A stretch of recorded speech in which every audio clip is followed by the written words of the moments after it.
Hello friends, income tax के cases की series में आज जो इशू हम डिस्कस करेंगे वो सेक्शन 263 की प्रोसीडिंग्स को लेकर के है। असेसमेंट ईयर 17-18 के जो केसेस कंप्लीट हुए, बहुत सारे केसेस में ऐसा देखने को मिला जो कि डिमोनेटाइजेशन के केसेस थे या उसके अलावा भी जो केसेस थे, उन काफी सारे ऑर्डर्स को principal commissioner of income tax ने सेक्शन 263 की रिवीजन के लिए चुना। असेसमेंट ईयर 17-18 ऐसा आखिरी साल था जिसके अंदर असेसी का असेसिंग ऑफिसर के साथ थोड़ा बहुत इंटरेक्शन था फेस टू फेस, और रेवेन्यू का असेसमेंट ईयर 17-18 के केसेस को सेक्शन 263 की प्रोसीडिंग्स को इतने खुले दिन से चुनना कहीं ना कहीं इस बात को साबित करता है कि रेवेन्यू को अपने ऑफिसर्स के ऊपर ही विश्वास नहीं है। बहरहाल सेक्शन 263 की प्रोसीडिंग्स के लिए यह सबसे जरूरी है कि जो ऑर्डर है वो इरोनियस होना चाहिए और प्रेजुडिशियल टू द रेवेन्यू होना चाहिए। यदि असेसी की कोई इनकम एग्जेम्प्ट है और असेसी ने अपनी वो एग्जेम्प्ट इनकम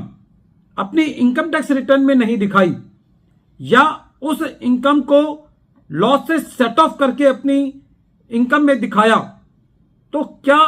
यह कहा जा सकता है कि खाली उस एग्जेम्प्ट इनकम को इनकम टैक्स की रिटर्न में ना दिखाना प्रेजुडिशियल टू द रेवेन्यू है? यही इशू गुवाहाटी हाई कोर्ट के सामने एक case Karan Jain versus Union of India and others के केस में आया, और यह केस 465 आईटीआर पेज नंबर 1 पर रिपोर्ट हुआ और इस केस का जजमेंट 8 मई 2024 को आया। प्रेजेंट केस में कमिश्नर ऑफ इनकम टैक्स ने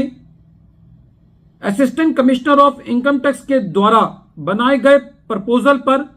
जिसको joint commissioner of income tax ने फॉरवर्ड किया, उस प्रपोजल के बेसिस पर कमिश्नर ऑफ इनकम टैक्स ने असेसी को सेक्शन 263 की प्रोसीडिंग्स इनिशिएट करने का नोटिस भेजा और बाद में एक्स पार्टी ऑर्डर पास किया। सबसे पहले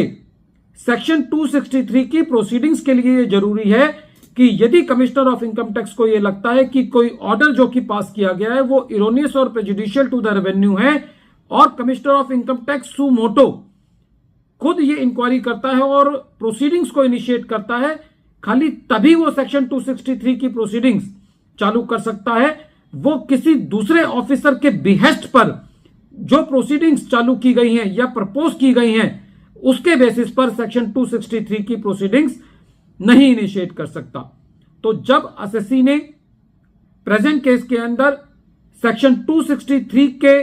नोटिस के अगेंस्ट और एक्स पार्टी ऑर्डर के अगेंस्ट रिट पिटीशन दायर की, तो कोर्ट का यह कहना था कि very initiation of the proceedings in the present case, which was on the behest of the Assistant Commissioner of Income Tax and which was forwarded by the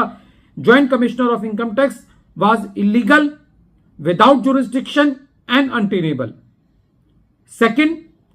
present case में court का यह कहना था कि जो एलिगेशन है SSC के ऊपर कि एसएससी ने अपनी एग्जेम्प्ट इनकम जो कि सेक्शन 10 सबसेक्शन 38 के अंदर एग्जेम्प्ट है उसको अपनी इनकम टैक्स के रिटर्न में नहीं दिखाया।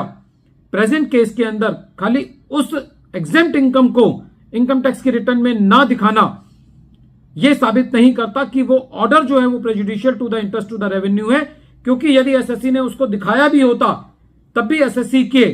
इनकम पे या टैक्स लायबिलिटी पर कोई फर्क नहीं पड़ता। इसलिए प्रेजेंट केस में पहली कंडीशन तो सेटिस्फाई हो सकती है कि वो ऑर्डर इरोनियस हो, लेकिन वो प्रेजुडिशियल टू द रेवेन्यू नहीं है। और क्योंकि सेक्शन 263 की प्रोसीडिंग्स के लिए यह जरूरी है कि जो दोनों कंडीशंस हैं वो क्यूमुलेटिवली सेटिस्फाई होनी चाहिए, ऑर्डर इरोनियस भी होना चाहिए और प्रेजुडिशियल टू द रेवेन्यू भी होना चाहिए। तो प्रेजेंट केस के अंदर जो सेक्शन 263 की प्रोसीडिंग्स एसएससी के अगेंस्ट इनिशिएट की गई और ऑर्डर पास किया गया वो बैड इन लॉ है। वीडियो के अंत में एक बार फिर मैं केस का नाम रिपीट कर रहा हूं। केस का नाम है Karan Jain versus Union of India and others, और ये केस 465 5 ITR पेज नंबर 1 पर रिपोर्ट हुआ। मैटर गुवाहाटी हाई कोर्ट ने डिसाइड किया और इस केस का जजमेंट 8 मई 2024 को आया। Thank you friends.